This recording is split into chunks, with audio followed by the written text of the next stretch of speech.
every Blue Star mother, do not ever, whatever you do, don't delete any. I don't want to put in their minds that something is going to happen to their child. Don't delete anything they send you. Don't delete any emails. Don't delete, nothing, because you never know. And I think about those days. I think about, wow, I kept 2 emails from my son, and that was it. Right. And I look back and I'm like, I wished I would have kept those there. Yeah. You're listening to the sound. You're listening to the Silent Majority here. I'm your host, Chris, and on the Rebooting Liberty Hotline, I have my co-host Kambree Nelson, and I'm honored to have Cindy Dietz, the mother of Navy SEAL, of Navy SEAL Danny Dietz, who was portrayed in the movie Lone Survivor by actor Emil Hirsch.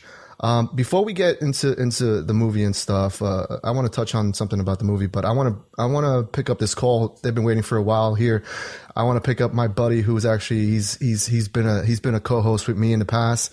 Dr. Scott, welcome to the Silent Majority. Doctor, how you been? Hey Chris, how you doing? It's great to talk to you guys, and Mrs. Dietz, it's an honor to be able to speak with you. Thank you.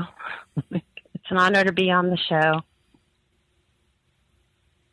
Doc, can you hear? So anyway, Chris and I were speaking yesterday, and I kind of was talking to him about some future ideas for the show. And my area of expertise is healthcare and healthcare reform. And, he said, hey, have you seen the lineup for my upcoming shows? And I said, yeah, I saw that. And he goes, yeah, I'm going to have Mrs. Dietz on, and she's the mother of Danny Dietz. And I told him, I know exactly who that is. Last year I read the book Lone Survivor. I was on a plane going out to a conference, and I read the book cover to cover. I was just absolutely unable to put it down. My father was a naval officer and a Vietnam veteran, and I was raised to have an appreciation for the military, but as amazing of a movie as Lone Survivor was, the book was really so much more and so much better in many ways, because it went over what these guys have to go through to become Navy SEALs.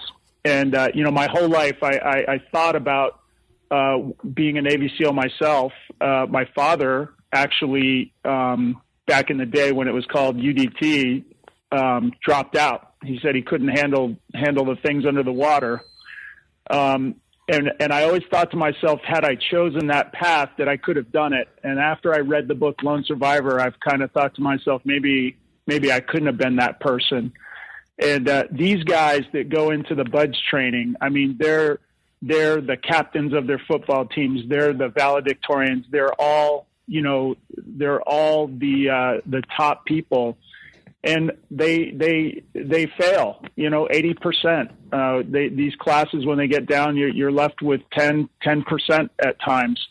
And I just wanted Mrs. Dietz to know that I have a 7-year-old daughter and I have a 9-year-old daughter, and they know who Danny Dietz and Matt Axelson and Marcus Luttrell and Michael Murphy are. And I tell them that, the blessings that you have in your life are because of men like that.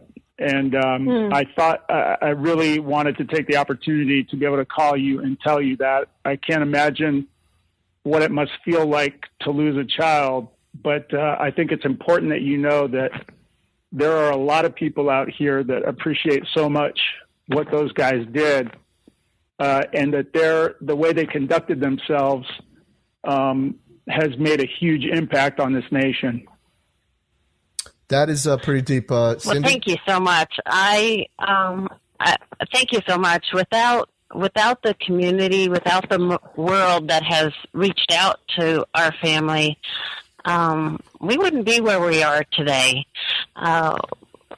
It was through the love and the kindness of people like you all, that has actually helped us survive our journey, survive our walk, and continue to survive our walk.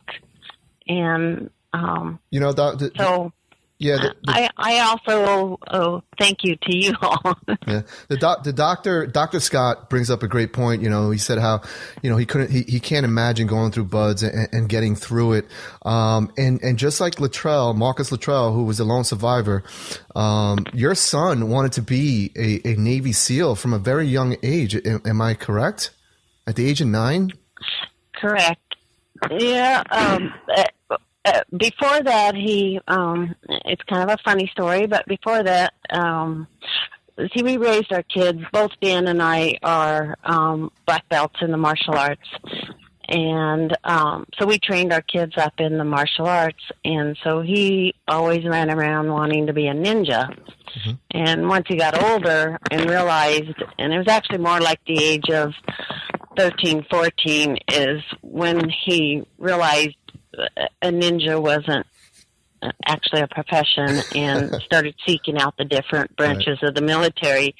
And very, very proud to tell you that we have, and I don't know, it may have been broken, his record may have been broken by now, but we have not been notified. But Danny holds the record in the obstacle course out in Coronado in Buds, and he actually broke the record with a broken ankle. Wow. And wow. So very proud of him. That is incredible. And he probably would have done it in a faster time.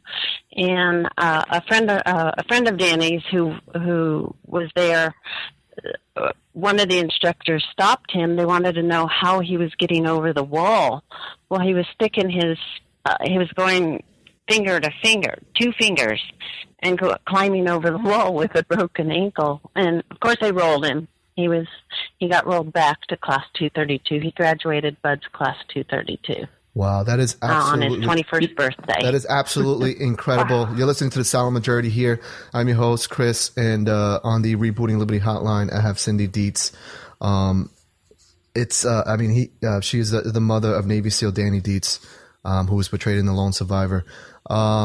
That's incredible. I mean, that's incredible. And that's why I wanted to bring up the point that just like Marcus Luttrell, they were sort of they were bred for this. It seems like this is what some people are just meant to do certain things in life. And this is what your son did, and he did it so bravely. Dr. Scott, you wanted to say something? Yeah, I was going to say one of the interesting things that you got from the book that you didn't really get as much from the movie was, the book spends a lot of time describing Bud's training. I mean, in excruciating detail, and I mean, it's just amazing what these guys go through. And I remember when I was reading the book, as I was reading about Bud's training, I was just in my head, I was like, gosh, why do they have to do all this stuff? Why do they make it so grueling? Why all of these seemingly, these tests that are just, on and on and on, and it goes for 7 months, and I still to this day, I think, how does anybody endure that? And then when you see, when you hear about the encounter in Afghanistan, and you see the movie and you see what these 4 guys had to do against insurmountable odds, it makes you realize why you have to be that way. And, they talk about the fact that the instructors at the Buds training know that any one of these people coming through could be on their team in the future. And they need to know that I can count on the person next to me.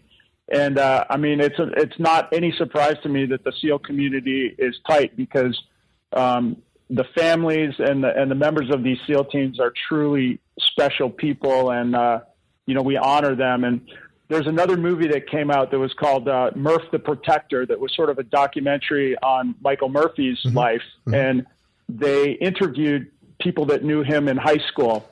And I'm watching this about his life and the things that he did. And in my mind, I was saying, God, this guy's ridiculous. And then one of the people that they were interviewing just said right after I thought that everything about Michael Murphy was ridiculous. Right. And that's the way I feel about Danny and Matt Axelson and Marcus Luttrell and all these guys.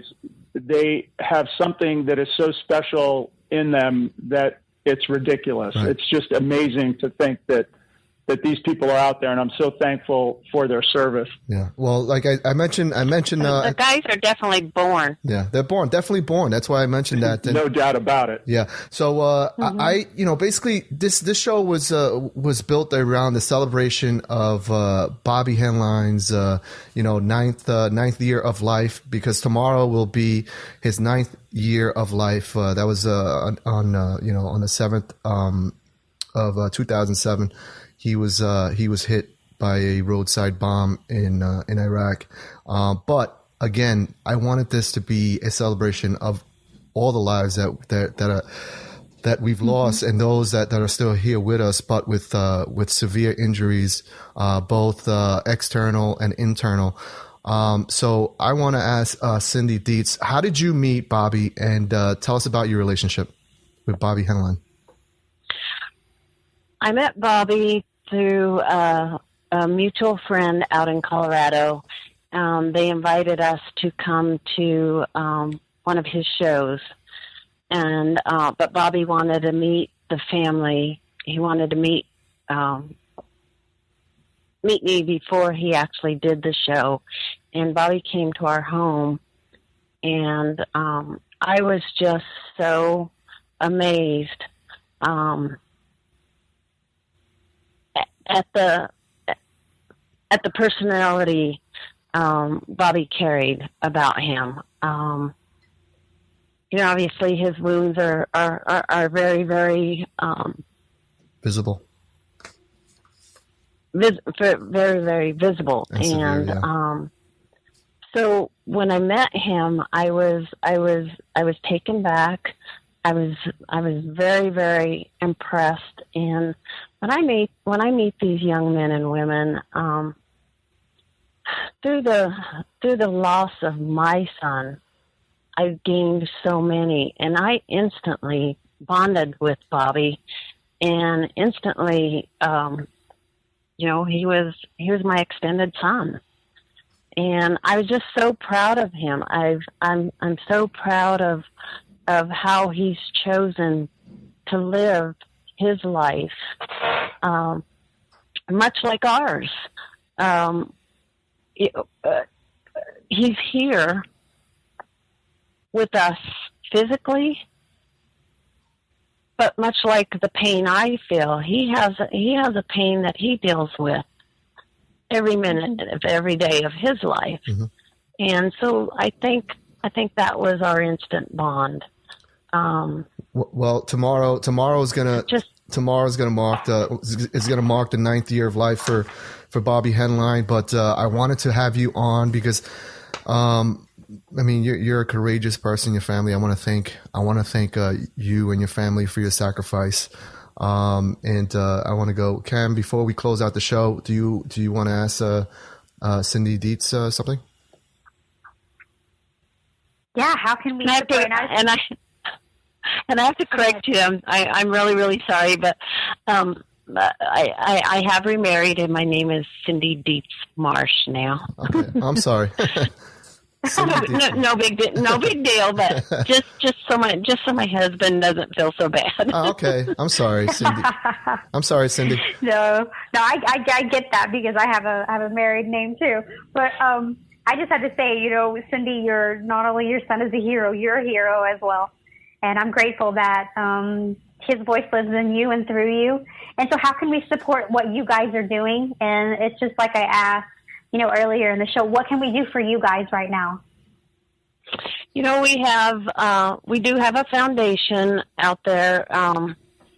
We actually have two. We have a scholarship, a Danny Dietz Memorial Scholarship Fund, where we give a scholarship in Danny's honor at Heritage High School, his alma mater high school. And then we are also proud to announce that we are also giving a scholarship to Danny's military order, the Purple Heart chapter, that's been named after him out in Colorado. And then we also have, it's called the Danny Dietz Leadership and Training Institute, where we work with at-risk and underprivileged youth along with our regular youth. We have computer labs and tutors that work with these kids, keep them off the streets, get them their education, kind of keep them on track, because, not every